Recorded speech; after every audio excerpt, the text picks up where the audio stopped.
Friends, I am back with my favorite people. Female urologists on my podcast are my favorite people. I have Dr. Maria Uloko today with me. Thank you so much for coming. Thank you so much for having me. EFD, you just passed your urology oral board, so Ah, congratulations. thank you. Thank you. That A feels rite of passage huge for rite of all passage. people. You guys, it takes years and years and years and years to become a doctor slash surgeon, in case you didn't know. It takes a very long time. Lots of time. I Lots of time lots of time. passes. I'm like, Maria, but it's time. Take the oral boards. Okay, so you're a urologist who specializes in comprehensive sexual health, which includes the medical and surgical management of sexual health for all genders, which is a powerhouse move.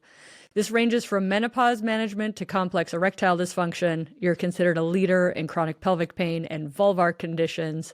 You're an international award-winning researcher with a focus in vulvar health, which we're going to talk about. And big deal, what year, 2022 or 2023? The research in defining how many nerves are in the human clitoris. Yes. When did that That paper that come out? the official it was first presented in 2022 and then officially published in 2023. Awesome. With your friend, Dr. Blair Peters, who's in the plastic Yeah. surgery world.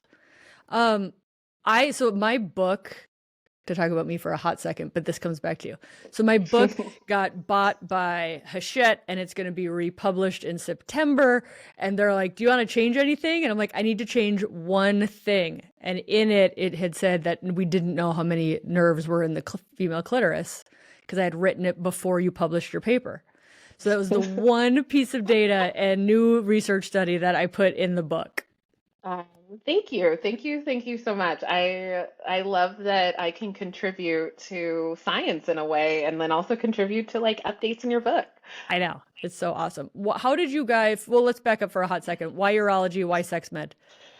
Ooh, okay, so why urology? That's a question that I get asked a lot, especially when I walk into a room and they're like, "You're not an old man. Why are you my doctor?" You should just Um, fuck with them and be like, I am. wait, what? You mean I'm not? Um, I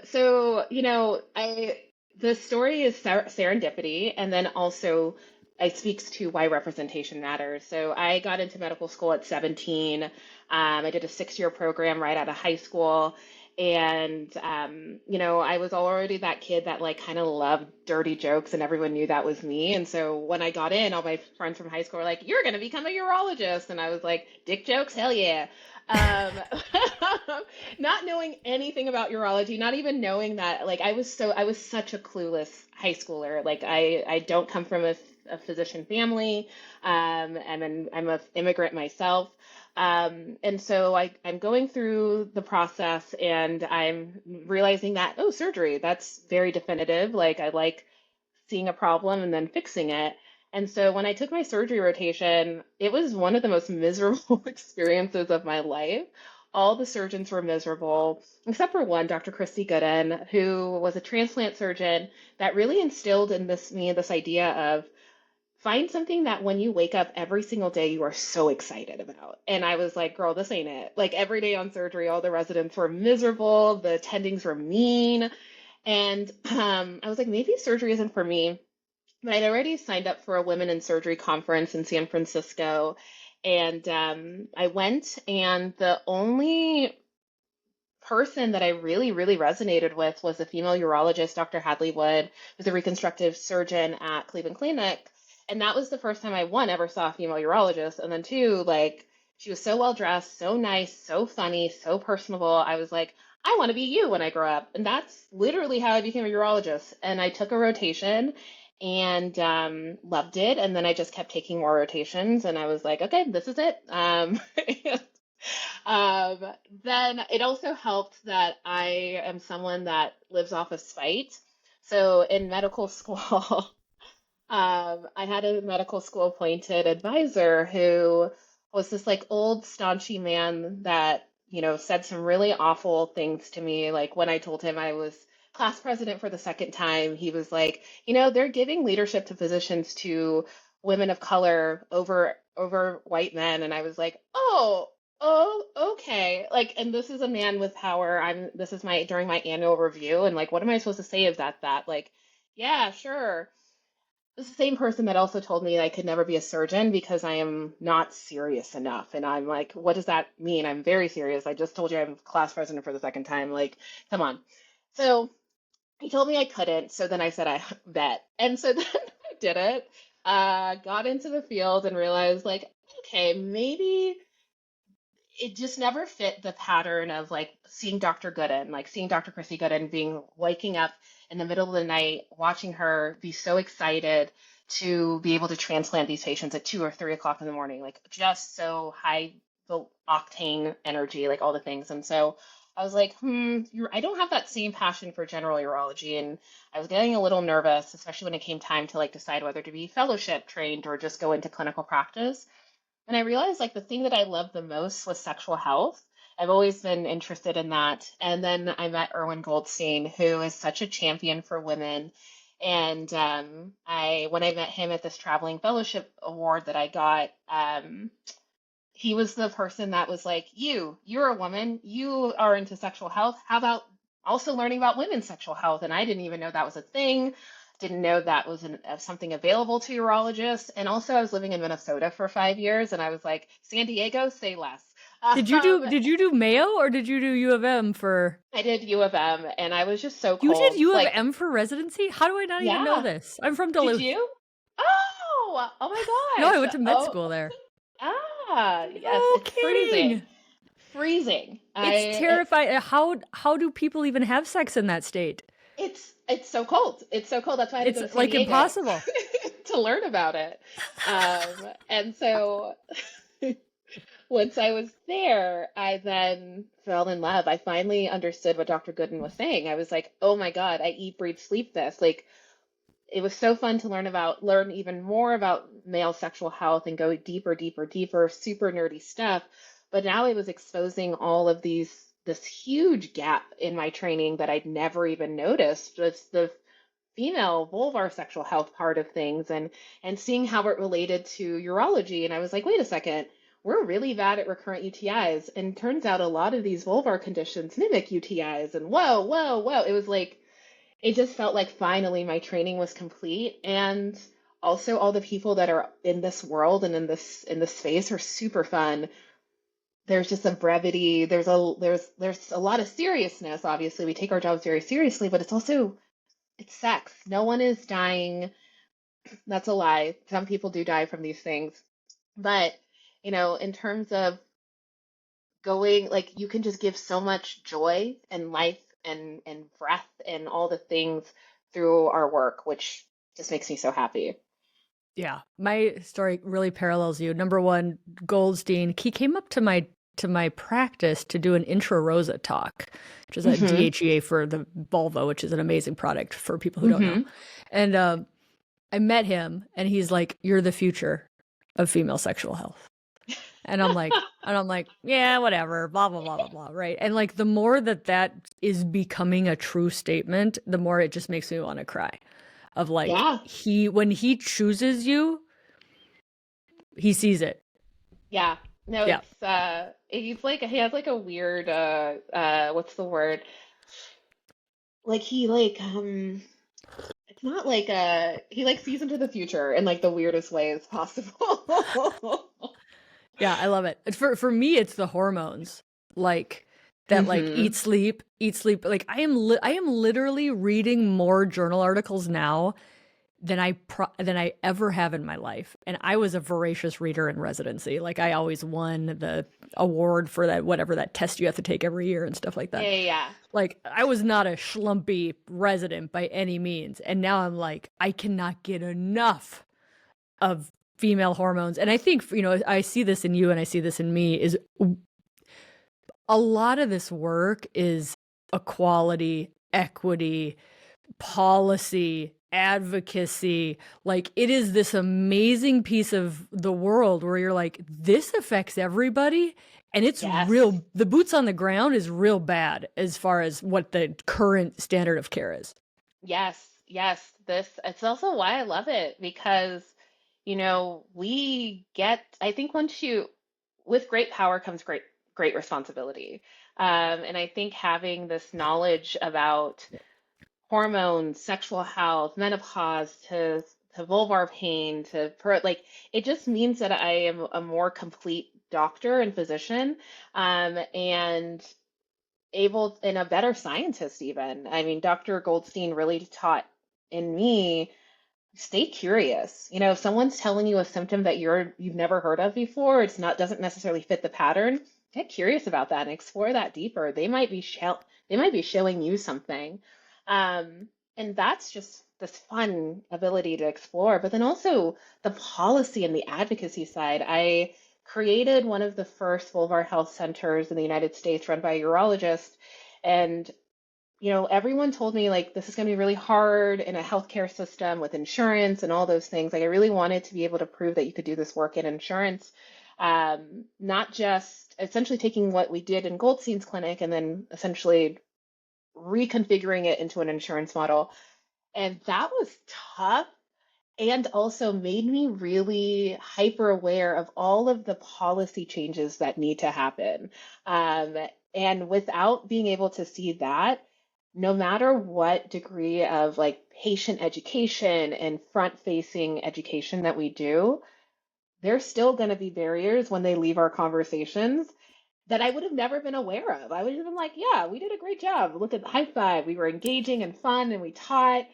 And then on the back end, and we were just talking about this beforehand of like, cool, we are teaching all these people these awesome things and telling them to advocate for themselves. And then they're like, oh, but what doctor do they go to? Like, good luck finding someone. And so I think the work that we're all doing, that we're just all the urologists that I know just screaming into the void is so it's so monumental because I think we're really shining a light to a system that's just been operating in the light of day, right? Like we're all just seeing it now. We're all waking up to it and being like, wait a second. This is how we're accessing healthcare. This is how healthcare is delivered to 50% of the population. This is wild because it's so different from how we trained and access care for our predominantly male patients. Yeah. One of the things I think I'm getting more into or realizing more right now is the fraying, the degradation of the precious, holy, sacred doctor-patient relationship, Ooh, right? I'm like, there's something there. We're going to do something with this. But like the just culturally what that relationship was and how it was revered, how it was protected, how it was very unique amongst any relationships you have, right? hmm, Like you go to an expert, you take off your clothes, you tell them things you don't tell them, like a very unique I would say, for lack of a better word, holy. Sorry if not everybody likes that word, but it's like the 10-minute doctor appointment, your insurance telling you you can't actually have the medication that your doctor thought was best for you, your doctor moving away because they actually hated their job, and doctors don't stay in jobs very much anymore. Like this relationship is dying. yeah, And it's like that just keeps coming back to me more and more of like and, you'll hear it from patients. Like they'll be like, I've got my doctor of 20 years. I'm like, you will hear people speak of this relationship with a level of preciousness that I know a lot of other people don't have. yeah. Yeah, no, I think I can speak to that from a physician, like almost advocacy side of, and you commented or you spoke on this several weeks ago about how healthcare is now being driven by insurance and payers. And because of that, it took this beautiful practice of this art of medicine, this skill of medicine into this capitalist, like you were just a cog in the wheel, you were just a body for these people to see, 10-minute visits. Like how are like this isn't a this healthcare model is not helping to make people's quality of lives better. And I don't even necessarily know if it's making their disease-free lives better, right? Mhm. And doctors are just there as the middlemen trying to keep things afloat, trying to just work within a system that is not catering to what they need to be able to give and deliver the best care. And that's why doctors are leaving, right? We are being taxed and forced to, like, I mean, when I think about it, like I was when they plugged me into my institution, I now was I had a really strong referral base. But the thing is, it was one of those things where everyone was like, oh, do we even need that? Do we even need women's sexual health or vulvar sexual health? I was like, yeah. And they're like, fine, we'll try it. Tried it. I had, oh no, by the time I left, I had a year and a half waiting list. I was seeing 30 patients a day, whether it's menopause, chronic pelvic pain, all the things. And I was just like, this is not sustainable, and when I would, when I would try to advocate for on my behalf, because ultimately if I feel supported, I can support my patients better.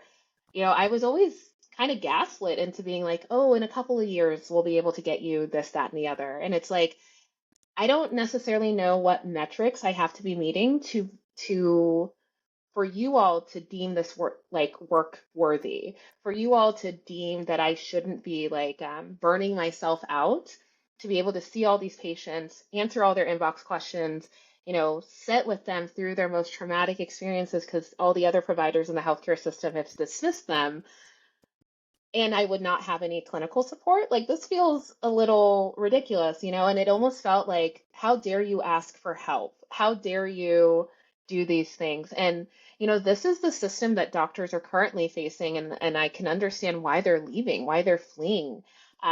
Especially since I pivoted into tech and I see like tech is made for their employees to be comfortable. Like, they try to do things that make their employees comfortable, and versus like in the hospital system, there's this, and as a prior director of several parts of my institution, I got to see like when people asked for things, and I feel like not most, but all, like, for the most part, they were asking for very reasonable things like clinical support to be able to do their jobs better and to take care of patients better. And institutions are saying, no, you can handle it, just suffer through it. Mhm. And this is a story I think so many physicians share. And this is the story that so many patients don't know about. And from their standpoint, they're just seeing their doctors leaving. Like, why would you leave me? I need you. And it's like, I can't do my work well within the system. And so I think a lot of doctors are fleeing the system to figure out a better way to make this happen. Because right now, this insurance model doesn't care about patients and it doesn't care about doctors, and everyone is suffering except Yeah. for the CEOs. Yeah. Yeah, absolutely. I think you and I are very, very aligned on that. And I kind of had my like aha moment just very, very recently. I saw like 30 people in one day with one staff. Like, there's just not enough humans, right? And Yes. I'm like, oh, I'm not my best self. And I'm at the point in my life where it's no longer okay for me to not try to be my best self. Right. And so Yeah. it was like this collision of like, I no longer consent to me having to struggle so hard that the best me doesn't come out anymore. Yes, yes, that was I had a huge that was my awakening. That was what led me to leave academic medicine in the way that I had to, just because it was like I can either continue to work in a system that does not care about my well-being. Like, I was so chronically stressed because I was chronically traveling, teaching and running a clinic, being a director of my own clinic, and then being a director of DEI and like teaching and like mentoring and doing all these things that there was a point in time where I was at a conference almost every other weekend, and then I would go back to my job. And like, because again, I'm like, I want to teach and train doctors so that like people are stop suffering and this, that, and the other. And I would get like my body shut down. Like, there was a point where I had COVID, RSV, the flu, COVID, all within a 4-month period. And the second round of COVID, the the when I called in sick because I was like had a fever of 100 and something, like was on my deathbed, they were like, "Hey, can you see patients remotely?" I was like, "What more do you all want from me?" Like, like you guys just want to kill me. Like just weekend at Bernie me. That's fine. Like 'cause at this point, this is wild. And it got to the point where I was just like, I can't do this in this way because what needs to happen is that the system needs to hire or train another either physician or mid-level, not mid-level, but like advanced practice provider to able to do this work. But instead they're like, well, we just have her, so let's just keep piling things on. And you know, it's not like I didn't advocate or ask or, show the numbers. It was still just like, yeah, in 2 years, we can get you the help that you need. And I'm like, I'm pulling numbers that a lot of people could never imagine. So Right. I need support. And to then be told like to then be made to feel bad about the fact that you need support. Like, why aren't you just doing this on your own with no help, blindfolded, like 10, all the things. It's just like this is not sustainable. It's just not a Yeah. sustainable system or model. I think it's Um, a nice analogy to tech because you're like, tech is very highly trained, smart people that they want to keep, right? Because yeah. they know that like in a market they can go somewhere else. Especially since the FTC just struck down non-competes, right? Yes, that's So huge. that's big. So to me, I'm like, physicians are no different. They're highly trained. There's a massive shortage, and they're actually treated like shit at work. Truly, truly. And it's so it's such a sad thing because, and I think every person that's working in a hospital system now is like really feeling the brunt of this. But I strongly agree with that statement of it was I think my pivot out of purely clinical and academia and into the tech space was seeing my tech friends like or I would like complain Like, about why are you so something. happy? Like I would complain about an issue or like just be like, ugh, let me tell you about something that happened. And they're like, well, why hasn't it X, Y, and Z happened? And I was like, well, oh, We don't have the X's and the yeah, Y's and the Z's. like we're not a really solutions oriented system. We're a sweep it under the rug and make you feel bad about needing support type of system. Like you can't run a hospital lean. Like you just can't. Also, from a business standpoint, honestly, hospitals will always be in business. Like there's just like it doesn't make any sense. Like if we're truly talking about supply and demand, the demand will always be there. But when the supply is dwindling, which every study is showing, we are about to be seeing a healthcare crisis, and a healthcare shortage. And when you're not even or adjusting the way that you're operating to meet that supply and demand, this is an ineffective business. It's Yeah. it's Yeah, just I sad.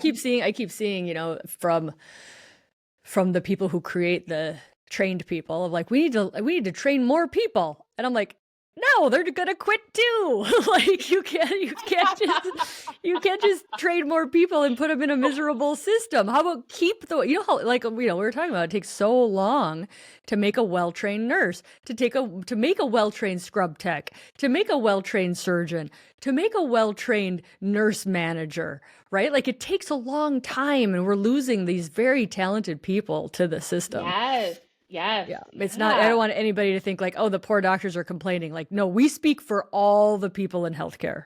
yeah. No, that's it's happening, and the unfortunate thing is that the people that are affected by this most are the patients, Yeah. and I always Yeah. think it's 100%. important to have these conversations to say like, hey, we're trying our best. We're trying our best within a system that is not, humane. It's not humane. And we are undervalued as healthcare workers, all of us. Like that's the unfortunate thing. Everyone within a hospital system, if you were to, not everyone, but like if you were to poll a couple of people, you would see like there are some real issues systemically. And it's how do we solve for that, And this is why I think tech is going to be the bridge between healthcare now and getting to the people. But Yeah. this is also why I believe that like we should not let tech happen, health tech happen without us. Yeah. Like we have to be in those rooms, we have to be in those spaces because a lot of these people that are making the decisions where dollars are allocated in tech, where what new company is coming out, they have never worked in a hospital one day in their life. Like, and it shows and like what they're investing in and how things will actually work. It shows. And I think it's so important that physicians are in these conversations, are in these spaces, because right now the system is on fire and tech is that bridge to getting to patient care. It is not a perfect bridge. And my worry is that as we are building that bridge, without physicians in the conversation, without physicians, leading in this space, there's going to be a lot of solutions that are made that don't actually work for patients. Yeah, totally. So how did you get into it? Tell us about the Vulva AI executive summary. I love it. Like all Yeah. of the things. Where are you now? What's exciting you about tech and what are you creating? Yeah. Yeah. So what is exciting me about tech is the democratization of healthcare, especially when it comes to women's health. It One of the superpowers of being trained in all genders in sexual health is also it kind of makes you it has given me an ability to see how men and women have a very gendered access to healthcare and healthcare delivery. That's why For men, urologists are the superpowers. yeah, Gynecologists don't see it. They don't yeah, see that women are no, treated differently, but the no, urologists do. yeah, and it's like glaringly very obvious once you see it. Because I mean, prior to meeting Goldstein, I was like, oh, well, the level of care and the level of funding and resource and research and innovation obviously is happening in all specialties because they're well funded and well resourced. Like as urologists, we have very much have privilege. We are a well funded industry, and that funding helps to create our innovation and our drive. And also, our clinical guidelines, as someone that's now board certified, when I was going and reviewing the guidelines, I was like, wow, we do a really good job of having a very holistic approach to disease states, right? So, like, let's take prostate cancer. We treat your prostate cancer, take out your prostate. Oh no, now you have erectile dysfunction and urinary leakage. We've got guidelines for that. And we've got ways to treat it and make sure that your quality of life is there. And that is across the board. We like every single urologist that you go to that's board certified should know how to do this. So when a person is coming with erectile dysfunction, they're not being told, oh, well, I don't believe you. Or is it just your partner? Or Or why aren't you just happy that we cured you from prostate cancer? exactly, right? Yes, Why aren't exactly. you Like, just grateful? yes, yes. Did you die though? Is like the is the phrasing that I feel like it's not obviously said to them, but it's the practice is that, right? It's a and if you look back at the history of gynecology, it's never once like been a practice like go back to the Mary and Sim. It was never about quality of life. It was just about babies and like then cancer and then like not much like weight in actually what is the quality of life. And so being on that side of things and then being an advocate and like speaking and teaching, I just kept seeing like, okay, cool. Now I've gotten women riled up. I've gotten them riled up to know that they should be advocating in the doctor's office for themselves. Like, yeah, I want to go get my menopause treated. And also, I was like, well, where do you go? Who are you going to? I don't know. Like, and also, where are you going to go for resources? Like, because not every single person has access to the guidelines and like has access to the latest research or even knows how to interpret that for themselves.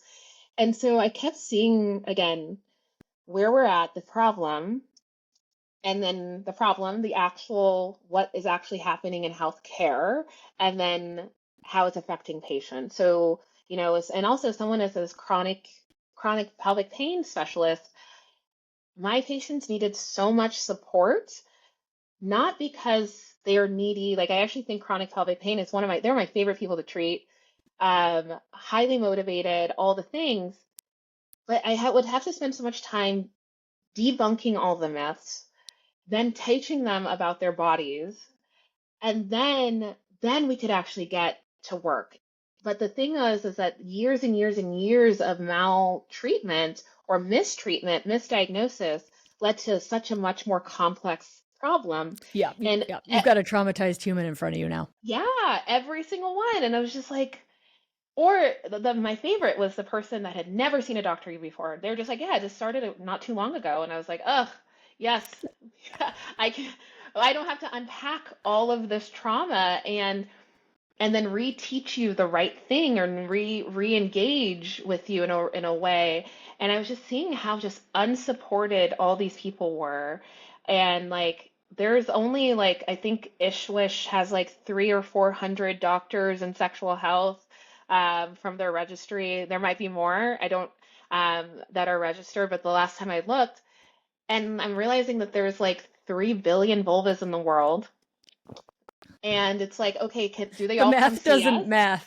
Yeah, the math wasn't mathing. I was like, okay, well, amazing. Now you're somewhat educated. Now you're empowered, but you're not educated. So that was the thing, is that there was a lot of empowerment happening, but not enough, like very detailed, specific to you types of education. And a lot of my research has also shown that, a lot of the things like chronic UTIs, recurrent UTIs, chronic pelvic pain, vulvovaginal infections, overactive bladder, a lot of these symptoms actually originate from the vulva, not from the bladder or this, that, and the other. And so focusing on vulvar health actually can prevent all these other things. And so it's just like I had this wealth of knowledge, and we all have this wealth of knowledge.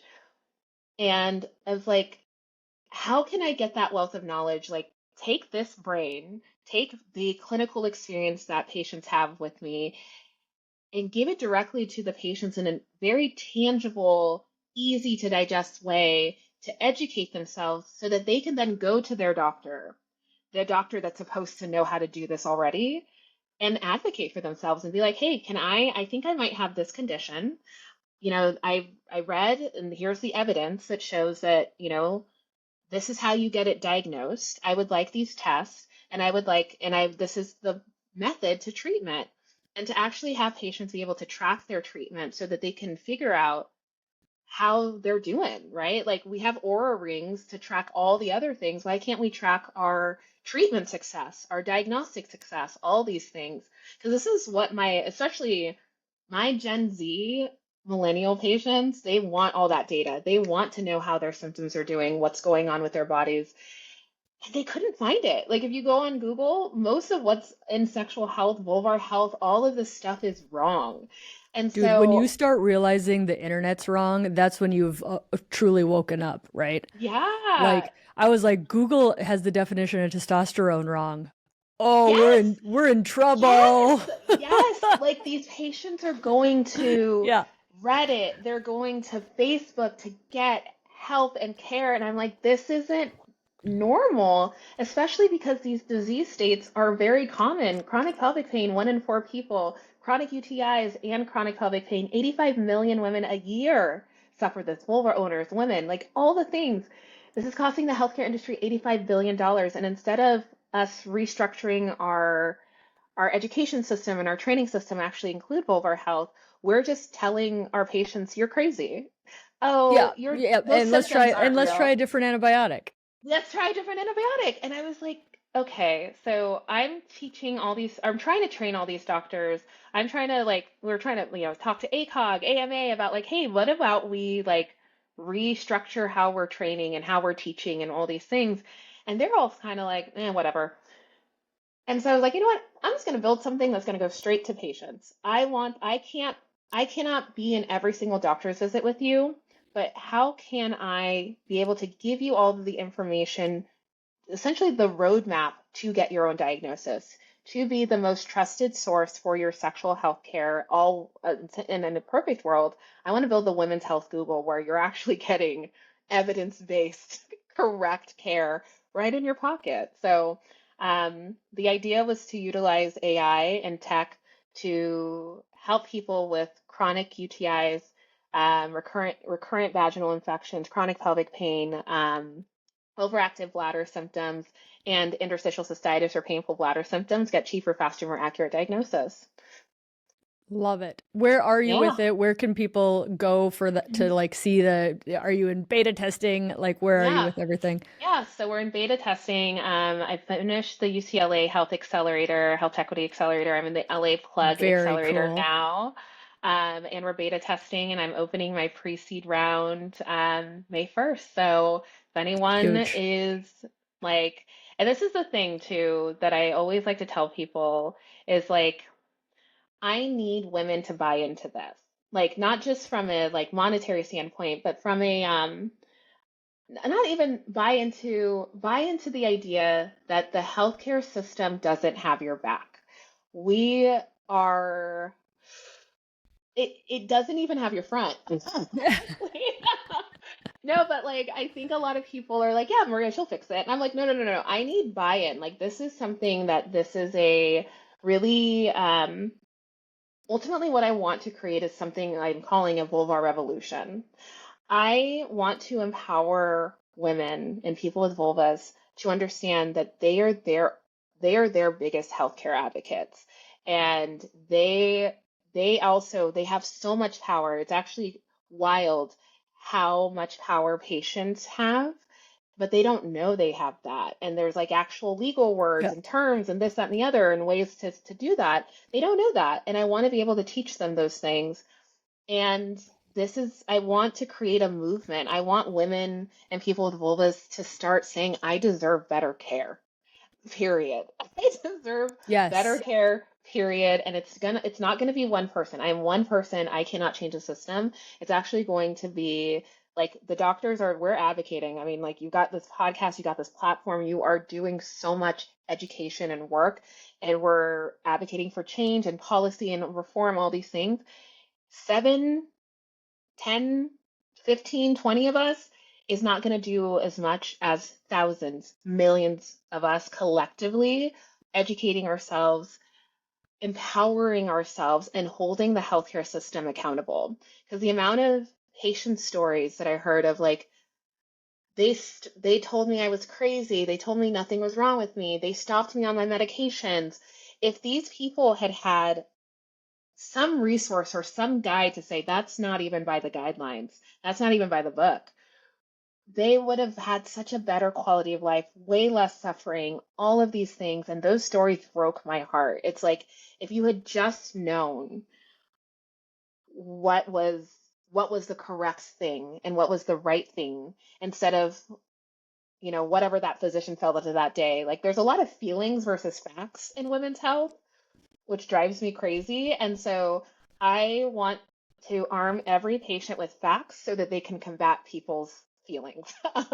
Because yeah, it's wild. It's so I sad. love it. I love it. Dude, before we wrap up, I want to talk about one more thing. There's so many things Yes. to talk to. Dude, for those who are listening, I have been trying to get her on my podcast for like 4 freaking years. Been busy, You are girl. like literally my longest pursuit. I'm here. No, it's been the last 4 years have been a whirlwind of research and all the things and starting a Like, clinic and doing like the I've been trying to things. get her on for like 4 years to talk about all the things, and like we're already out of time. But just so you know, it's a big deal that she's on here today. You Oh, wrote a paper about testosterone in women with Dr. Rubin, the clinical management of testosterone replacement therapy in postmenopausal women with hypoactive sexual desire disorder. A mhm. review. It's free on your website, by the way, if you guys go, and Yeah. I'll post that in the show notes. But so I just got sent the slides from the American College of Physicians conference that just happened in Boston on Hmm. testosterone. It's in the slides. It says, Did it? "Do not give testosterone to women in America. Do not give testosterone to women in America." So you, as the person who wrote a paper on how to do it, how to give testosterone to women in America, please discuss this So travesty. this By is the why way, vulva. American College of Physicians, huge internal medicine Uh-huh. membership. About 10,000 people were at this Yep. conference. 10,000 doctors were at Yep. this conference, and they were just told, "Do not give testosterone to women in America."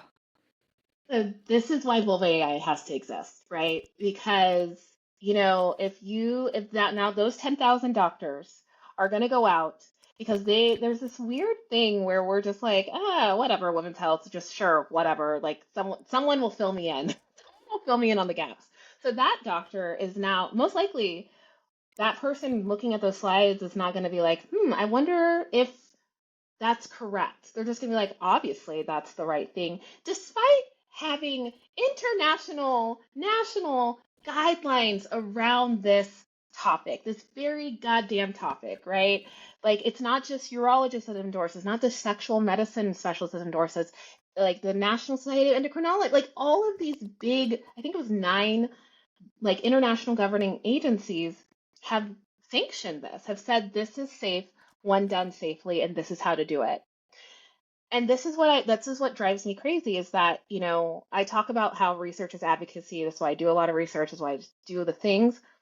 What does it matter if we're doing research if the physicians aren't even looking at the research, and then they're going to go talk to that patient that is, you know, gaining weight, that is losing muscle mass, that is increasing the risk of osteoporosis and fractures, that is like feels tired, feels fatigued, feels less sexual, it's affecting their quality of life, it's affecting their relationships, they have low self-esteem now because of the weight gain.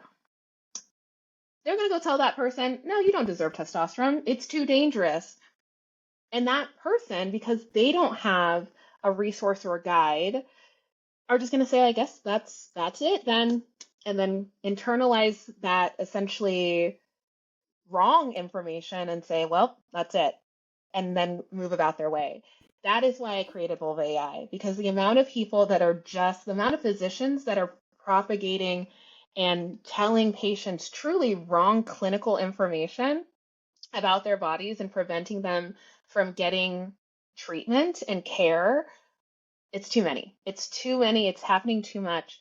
Now, someone using Vulva AI is like, actually, this clinical guideline says that it's safe and this is how we do it. Tell me why you said this. Because that's not what is the standard of care now. And that person is I tell my patients, you actually are going to educate other doctors in this field more than you know. And so I teach them anatomy, I teach them physiology. It's like you think you're going to a doctor's visit, but you're actually getting what's the word? A full lecture. Like you're getting a full on lecture. And I was very specific on why I lectured patients because I was like, listen, I could give you a little blurb about why this works and why it won't work and blah, blah, blah. And we could be on our merry way. But I think it is in my power. I have to educate you in order to protect you from other doctors. Because what we're doing here is, for the most part, we're going by a guideline or expert opinion, and you're going to go to your doctor and they're going to be like, oh, hormones. That's scary. Ask them why. Ask them who told them it's scary. Ask them, have they read anything since 2001? And they'll be like, oh, no. But Totally. this is who's teaching and training, or not teaching, this is who is training our next generation and also taking care of patients, right? And it's like, ooh, yeah. So I'm not surprised that that happens. And also, it also speaks to the importance of what I'm building and what I'm trying to prevent in healthcare, because that's some bullshit. I know. It's awful. I was fired up in the surgeon's lounge for sure. It's like they said it with their whole chest too, just loud and wrong. Hmm. They're loud and oh, Yeah. that's wild. But It's also so not surprised. I am not right. surprised. Yeah. And at the end of the day, this is my belief. Women are smart. Humans are smart. They might not have gone to medical school. They might not know how to navigate the medical system. Lord knows it's hard enough for you and me to navigate the complex medical system. But they are smart. You Yes, give them the information, they yes, can make decisions. that. And that's my whole platform. Is like, I'm going to give you the info. You decide if you want to try hormones or not. I'm here to support you. Yes, yes, yes, yes. I think this whole paternalism of, physicians are the smartest people and only we can potentially like figure out medical knowledge. It's like it's bullshit. Like we can give people our job is science communication. You only know a subject as well as you can teach someone. So if you're not able to teach someone a concept for them to then make their own decisions for what works best for their bodies, their life, their beliefs, their culture, their quality of life, you're not a good like you're not doing a good job. We're not doing a good job in healthcare with this mentality of like we are the only gatekeepers to education and knowledge, and you have to come through us to get your healthcare information. That's why there's so much misinformation out there because we are holed up in our ivory tower, and that's where like I don't know, like all these snake charmers can come in and just be like, yeah, you know what works great? I can't Yeah, even I think of don't make it a up, bad thing. right? Yeah, like, you know what works great? Day old coffee grounds. Yeah, yeah, and putting them directly into your eyeballs. And it's like, ugh. And But yeah, until doctors are yeah. in this conversation, that's who people are going to trust. I think that, to add to my chapter of the eroding doctor-patient relationship, though, is like you've got 10 minutes because that doctor's got 30 more people. They're tired, they're burnt out. You're just a true. I can say this because I get this. This is my job, right? Of like if you want to take time with me, that's taking away from the 25 other people who are behind you. I'll Yeah. have you know. And furthermore, the influencers on social media, you are more bonded with them because you see them every single day. Yes. Right? Like Yeah. Yes. you are more bonded with those snake oil salespeople than you are with your doctor because of how much Yeah. time you spend with them.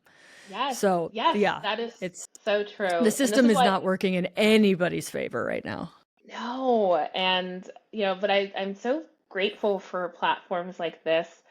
Of It's been so funny in this like non-medical sphere, like pivot that I've done, of how many women, when we get started talking about menopause and femtech and all the things, and menopause comes up, they're like Kelly Casperson. I'm like, oh, I know her, and like fangirl, like just absolutely. And then they tell me about like how you empowered them to advocate for themselves or this and that and the other, and how they've been telling other friends. And I'm like, fuck yeah, like that is why we are physician advocates. That is why Yeah. we speak up. That's why we bust our ass to do this work because, you might not be able to see me in clinic, but because I'm able to meet you where you're at and educate you in a way that's easy and tangible for you, I can make a change in your life. What?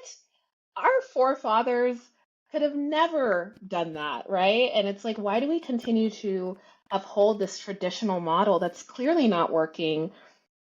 And why not think outside the box? And like you've done that Oh, in this platform, and it's really awesome. It's amazing. thank you.